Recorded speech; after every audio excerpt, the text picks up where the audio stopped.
travail de gardien, de protecteur. Notre travail, c'est de veiller l'animal. C'est vraiment un apprentissage de vie parce que tu t'en prends dans la face tous les jours avec ces merveilleux troupeaux.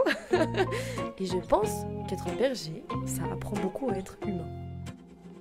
Bienvenue dans Graines d'agriculteurs, un podcast qui part à la rencontre des jeunes paysannes et paysans suisses. Alors que la moitié des propriétaires de fermes du pays atteindront l'âge de la retraite d'ici 15 ans, d'autres se lancent chaque année dans ce métier si particulier. Nous leur donnons la parole afin de connaître les motivations, les craintes et les choix de celles et ceux qui nous nourriront demain. Bonjour, je m'appelle Dounia, j'ai 25 ans et je suis jeune bergère depuis 2 ans maintenant. Et là, je m'en vais dans 2 semaines pour ma 2e transhumance. Et c'est vraiment un métier qui m'anime. J'ai grandi à Genève, dans une maison à Tonnay. Maintenant, Tonnay, c'est devenu un peu une ville, en fait. Mais quand j'étais petite, c'était, je sais pas combien d'hectares de champs, mais c'était des cultures. Puis après, il y avait le bois de Bélidé à côté. Et donc, c'était un espace très calme. Il y avait des chemins qui traversaient les champs, on pouvait aller se promener. C'est une chance d'avoir grandi là-bas. Puis on avait notre école primaire, l'école de Pontbochet, qui était juste à côté. Donc en fait, dès toute petite, on pouvait partir à vélo toute seule, aller là-bas. Et c'était très doux comme espace. Mon père, il enseignait le sport au primaire. Donc durant tout mon primaire, je l'ai eu comme prof de gym. Et ma maman, elle était secrétaire dans un bureau d'avocat. Et ensuite, elle a quitté ce métier-là pour plonger plus dans la peinture, en fait. Quand j'étais petite, je voulais être vétérinaire. Enfin, il y a eu plusieurs choses. Il y a eu, je pense, prof, enseignante, comme mon papa. Ensuite, vétérinaire parce que moi, j'ai toujours grandi avec les chevaux. Mon père, il a des chevaux depuis qu'il a 20 ans. Donc, on avait ce lien-là à l'animal avec ma sœur aînée. Et après, je voulais être écrivain. Ensuite, je voulais travailler avec les chevaux en liberté. Et ensuite, j'ai voulu enseigner à nouveau, mais l'histoire et le français. Et l'allemand aussi. J'aime beaucoup les langues, j'adore l'allemand. Et l'histoire, j'ai eu des profs en fait qui étaient vraiment passionnants. Et j'étais mais c'est merveilleux. Et au final, j'ai fait les beaux-arts.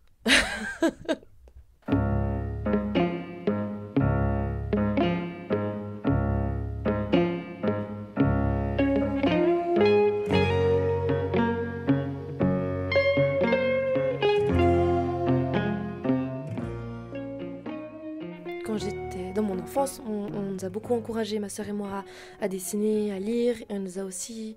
on a toujours eu plein de crayons, des stylos, de la peinture. On était vraiment encouragés là-dedans, à essayer des trucs, quoi, à bricoler, etc. Quand j'étais dans la création, ou même encore maintenant, il y a un truc qui se place qui est tellement... J'ai l'impression que c'est ça. En fait, c'est ça. Genre, je suis en train de toucher un truc du vivant ou de la vie où tout est à sa place. Là, soudainement, tout est aligné. Ouah. Et en fait, je trouvais ça tellement bon et juste à ce moment-là que c'était normal de continuer là-dedans, en fait. Parce que c'était aussi ce qui me faisait me sentir vivante. Pour moi, c'est une chose qui était hyper importante, cette sensation du vivant, qui m'a beaucoup accompagnée ensuite dans la suite de mes études. Et donc, j'ai envoyé des dossiers dans différentes écoles, notamment une école à Montréal. Et puis, je suis partie là-bas 3 ans et demi à peu près. Moi, en fait, ce qui me faisait capoter, ce que j'aimais beaucoup, c'était la performance. Donc vraiment, ce lien au corps, de travailler avec mon corps. Donc suite aux Beaux-Arts, il y a du temps qui est passé, puis j'ai fait la formation des bergers. Et c'est vrai, hein, moi j'ai beaucoup de personnes qui me disent, mais c'est pas du tout pareil, quoi. C'est pas du tout les mêmes mondes. Et pourtant, moi j'ai l'impression que c'est la même chose. Parce que dans les arts, notre travail, c'est d'observer et de trouver des solutions. Et de jamais lâcher, il faut tellement croire en soi, imaginer. Et j'ai l'impression que le métier de berger, c'est ça. Notre travail, c'est d'observer, de comprendre l'animal, de comprendre comment l'animal bouge, comment l'animal mange, comment l'animal se sent, et de trouver des solutions. Et avec les moutons, c'est un travail de corps. J'avais donc une pratique d'art plastique, donc le dessin, l'installation, etc. Et à côté de ça, toute une pratique de corps en danse, puis en théâtre aussi. Et c'est ça avec l'animal, c'est du mouvement permanent. Et je pense que la danse, ça l'aide beaucoup. Parce que ça amène à être hyper mobile en fonction du mouvement du troupeau. Et ça aide peut-être aussi à savoir se placer ou à savoir comment le corps bouge et quel impact on peut avoir sur le corps de l'autre.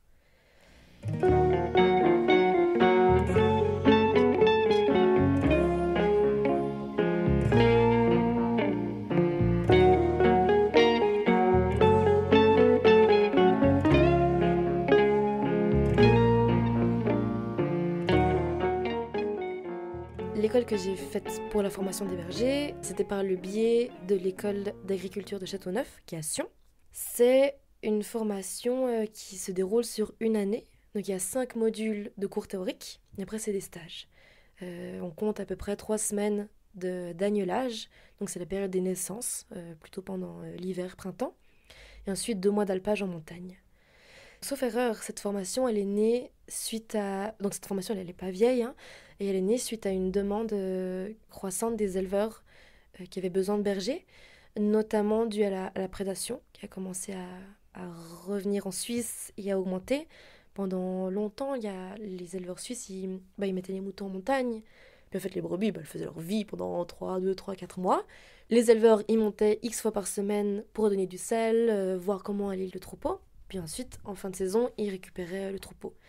Sauf qu'en fait, plus de prédation, plus de pertes, des troupeaux qui vont pas bien, en fait. T'as des troupeaux qui sont affolés, t'as des troupeaux qui dérochent, ça devient la catastrophe.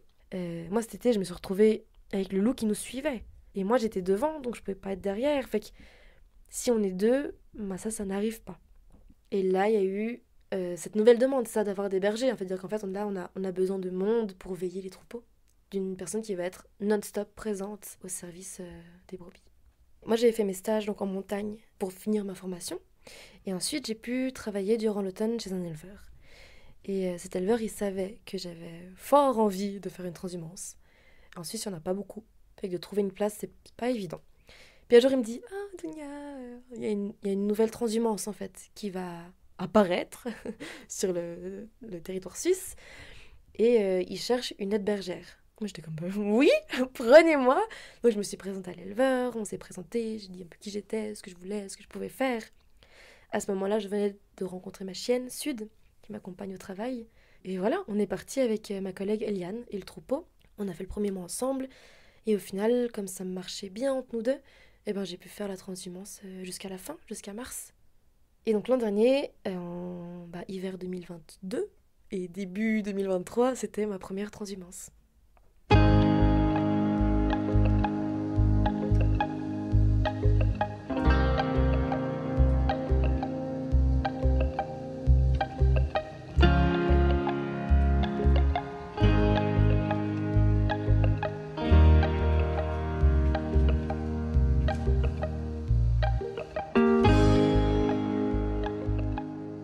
On part avec un troupeau d'agneaux. L'idée, en fait, c'est d'engraisser les agneaux de l'été qui n'ont pas pris assez et qui puissent manger durant tout l'hiver pour ensuite être mangés, partir à la boucherie.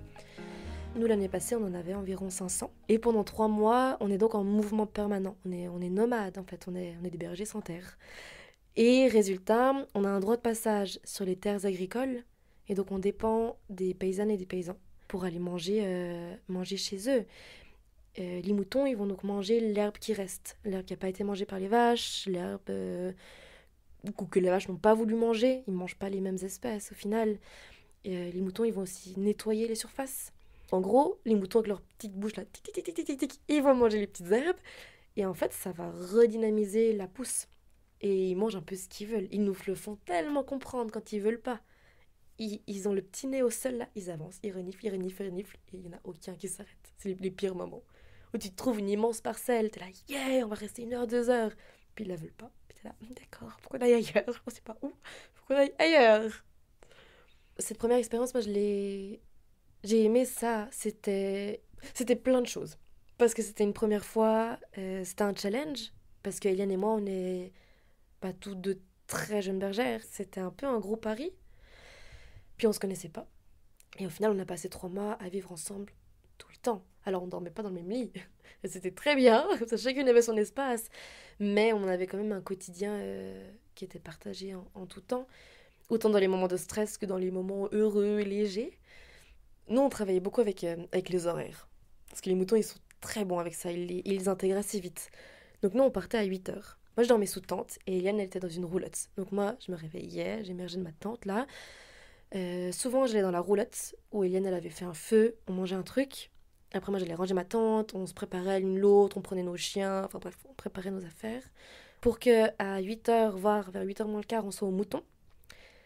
Ce qui est trop beau, c'est que le matin, les moutons, ils sont encore, quand ils ont bien mangé, ils dorment, quoi. T'as des espèces de petits moutons de moutons, puis tu regardes, puis ils sont là, salut, ça va?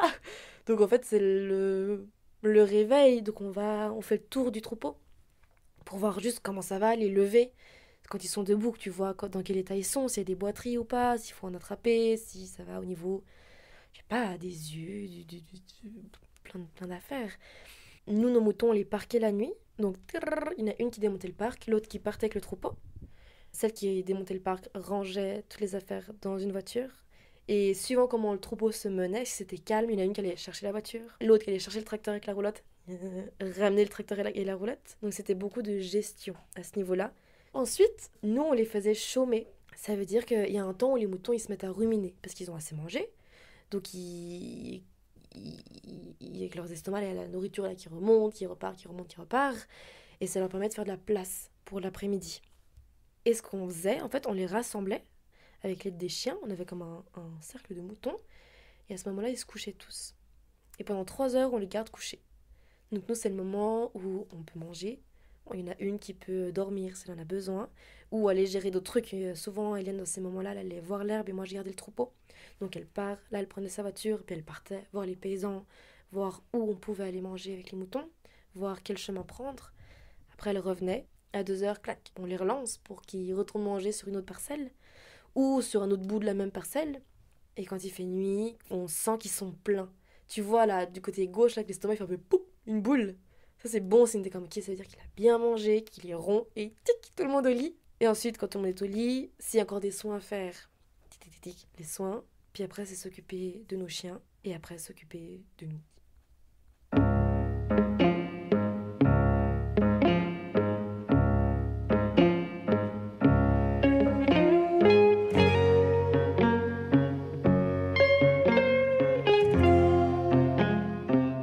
Les moments les plus durs, je pense que ça se joue avec le temps dans nos journées, le temps donc du ciel, les journées de pluie, la bise. La bise, c'est une chose très vicieuse. Elle s'infiltre partout. Et c'est vrai que et on a eu l'année passée un hiver avec quand même pas mal de neige. Donc on avait la neige, la bise. On est là, ok, allez, on y va. Donc pour avoir chaud, ben, on marche, on fait des allers-retours, on saute sur place, on trouve des alternatives. Quand il neige, les troupeaux, ils sont hyper calmes parce qu'ils sont concentrés à creuser pour manger. Et on va voir les paysans, paysannes, puis ils sont comme bah ouais, mon champ, c'est celui-là là-bas. Puis t'es là, ah oui, d'accord. Et tout est blanc. Donc nous, on passe nos journées à creuser pour voir ce qu'on a sous les pieds, être sûr qu'on ne se retrouve pas sur des cultures, qu'on est bien sur de l'herbe, qu'on n'est pas sur des petits semis. Enfin bref, ça c'est pas évident. Et les moments où ça joue pas avec le troupeau, dans le sens où, alors on ne sait pas pourquoi ils veulent pas suivre. C'est hyper dur, mais personnellement en fait. Et il y a un jour, le troupeau, on devait traverser un village et le troupeau s'est arrêté. Et il me regardait, il n'y a plus personne qui avançait. J'étais comme, mais non les amis, faut y aller. Et j'avais ma collègue qui hurlait, mais appelle-les, nanana. Puis j'étais comme, mais c'est ce que je fais, et puis ils viennent pas, on est marre. C'est un peu, pas un échec, mais les moutons, ils sont hyper bons pour te mettre face à toi-même. Et j'étais là, mais là, j'ai comme pas confiance en moi, ils le sentent, et j'ai pas la force de passer par-dessus ça, et d'arriver à les avoir avec moi, à leur dire que tout est beau, merveilleux. Donc résultat, ils traverseront pas. Et au bout d'un moment, bah, ils étaient comme, bon, ok, on va la suivre, on va être gentils. Donc ils m'ont suivi. Mais c'est ces moments-là où, en fait, ils te remettent sans cesse en question, les moutons. Ils sont trop forts pour ça. Mais c'est trop dur. Ça a été beaucoup de stress aussi. Surtout le début. Moi, il y a un jour, je m'étais dit, mais en fait, si tout l'hiver c'est comme ça, moi, mon corps, en fait, il va casser. Parce que j'étais tellement tendue que j'avais l'impression que mon corps, c'est juste un bout de bois qui allait plus jamais plier. J'étais là, oh non. On peut pas continuer comme ça. Et on n'a pas continué comme ça. On a réussi à changer de dynamique aussi et gentiment se faire confiance. Et puis on s'adapte, je crois. Et c'est fascinant d'avoir une masse animale qui accepte de te suivre et qui répond à ton cri quand tu lances ton cri. Il y a comme ce lien-là de corps et de voix qui est incroyable, qui est vraiment incroyable. Et à vivre, c'est hyper puissant en fait. Et c'est un métier qui est tellement beau. C'est incroyable parce qu'on est dans des espaces qui sont fascinants et on a un travail de gardien, de protecteur. Notre travail, c'est de veiller l'animal et c'est vraiment immense. Je pense qu'on est pas mal en lien avec le grand, avec quelque chose de très grand qui des fois nous dépasse. Il se passe des trucs, parfois on est là, mais je sais pas, ça s'est passé. Merci, tout va bien.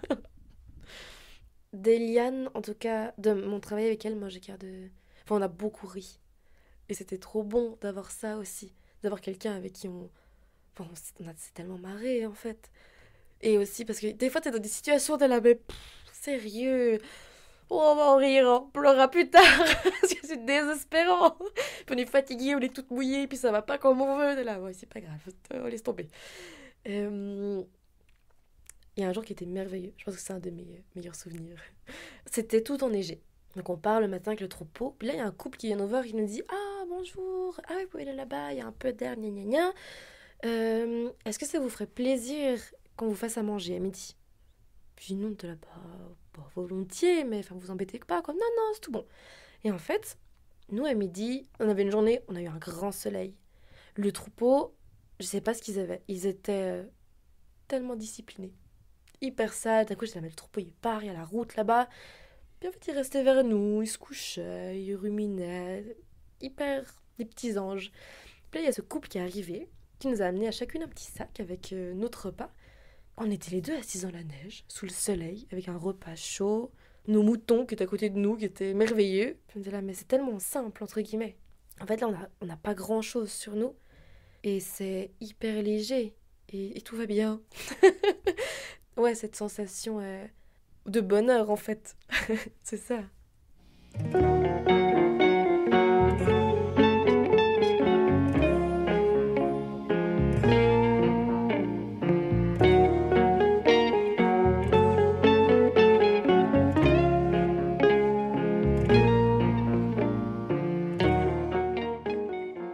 Donc oui, le rapport à l'animal, il est particulier, parce qu'au final, je me rends compte que je deviens presque engraisseuse professionnelle. Sous le terme de bergère. Ce qui est aussi une réalité, en transhumance, c'est des bêtes qui vont partir à la boucherie pour être mangées. Moi, je donne tellement pour eux que c'est un peu comme un pacte ou un contrat. J'ai comme moi, pendant 3 4 mois, je suis à vos services, au nuit et jour. Je suis à côté de vous, à faire en sorte que vous soyez bien, que vous soyez en bonne santé, que vous soyez heureux. On fait tout pour qu'ils soient heureux, nos moutons, en fait. Pour qu'ils mangent bien, pour qu'ils aient la meilleure herbe. Et en échange de ça, ils nous donneront leur viande. Après, il y a des agneaux qui nous choisissent ou qu'on choisit.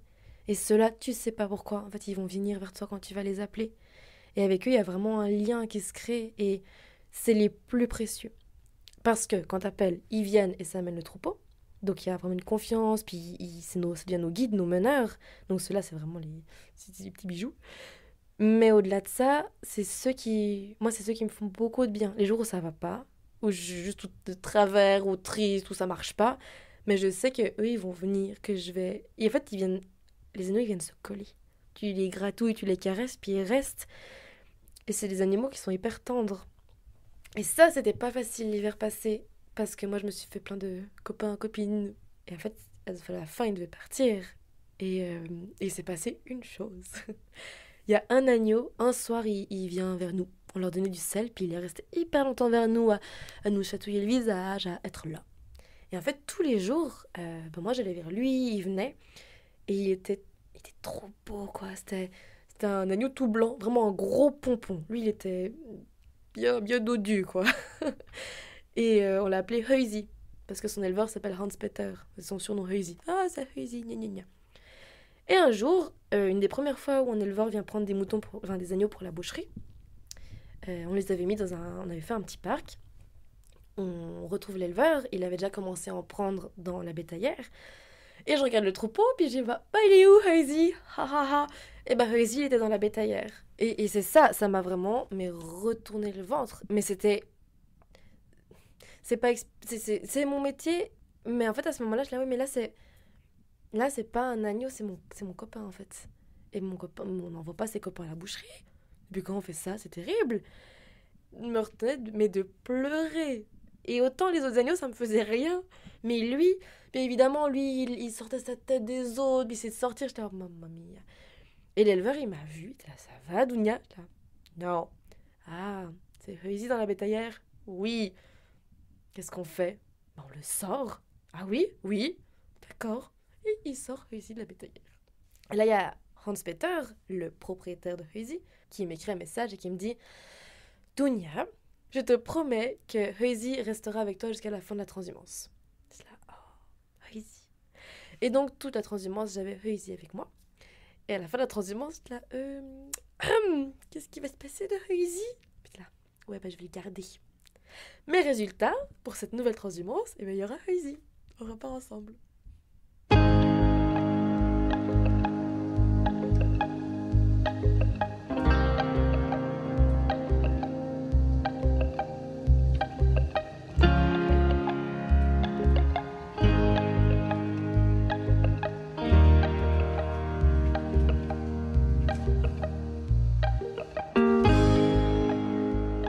Là, on est au mois de novembre et je me prépare à partir pour ma deuxième transhumance. Vu que moi, je mets une résistance au tracteur, à la roulotte, à la voiture, parce que pour moi, c'était trop de choses à gérer, trop de bruit, trop grosse masse en fait. Et donc, j'ai choisi de partir avec mon vélo et ma remorque. Moi, je suis cycliste dans l'âme. Et quand j'ai vécu au Québec, l'hiver, j'étais à vélo dans la neige, donc je sais rouler dans la neige et je sais que j'en suis capable. Pas grave si je tombe, je sais que je me relève normalement. Et en tout cas, c'est une chose qui m'apporte de la joie. Donc je me dis que c'est juste. Le métier de berger, donc ça reste un métier qui est saisonnier. En fait, on va avec le ciel et le soleil. En Suisse, il y a la transhumance hivernale. Et après, il y a la montagne, où là, les bêtes vont en estive entre, juin, fin septembre. Donc moi, ça, c'est des périodes d'année où je suis avec les troupeaux. Mais ça veut dire qu'entre deux, il y a du temps autre. Et moi, ce temps-là, j'ai envie de le consacrer à la création, qui est ma formation de base, les beaux-arts. Et là, je me forme gentiment pour être clown. Et le clown, c'est une chose qui crée un bon équilibre avec le métier de berger. Je pense que ça aide à être berger, d'être clown. Parce que ça demande de prendre plein de voix, plein de rôles, plein de formes de corps. Et le clown, c'est une écoute tellement fine, tellement immense, tellement précise de l'environnement. On doit tellement observer pour être en réaction en permanence. Et c'est comme ça avec l'animal aussi. En ce moment, en tout cas, donc l'été, je vis à la montagne, l'hiver en transhumance. Et entre deux, je suis assez mobile en ce moment. Je vais pas mal de colocation en colocation avec des amis qui m'accueillent chez eux, où je peux louer des chambres. Pas mal sur Genève. J'ai quand même le souhait, je pense le besoin, de quitter cet espace. Je crois que ça m'appartient plus. Je suis plus heureuse. C'est pas les mêmes mondes. Le monde de la ville, le monde de la montagne, le monde de la plaine. C'est drôle quand on est à la montagne, on parle souvent du monde du bas. Ouais, ceux qui sont en bas là, non. Puis nous on est en haut. Mais à un moment, il faut redescendre, il faut aller en bas. Je vois que c'est comme si j'étais plus disponible à ça. Ça me prend beaucoup d'énergie. J'ai l'impression que ça me fatigue beaucoup en fait. J'ai moins de facilité aussi à être dans beaucoup d'interactions avec beaucoup de gens. Moi j'aime être avec le monde, puis discuter, etc. Mais quand on commence à trop parler, j'ai l'impression que ma tête elle devient trop pleine. Il y a des journées là où j'accumule parce que quand je suis sur Genève, je donne aussi des ateliers en art. Et c'est trop beau, j'adore ces moments. Mais ça dure, 2 heures, 3 heures. Et quand j'en sors, je suis là... Oh mon Dieu, tout ce monde qu'il a fallu accompagner, écouter, gérer. L'humain, il est moins évident que l'animal au final. Parce qu'il est, je sais pas, il est peut-être moins autonome. Je sais rien. Oui, il demande plus. Mais c'est hyper beau. Mais je vois que, comme une sorte de petite transformation en fait, qui est.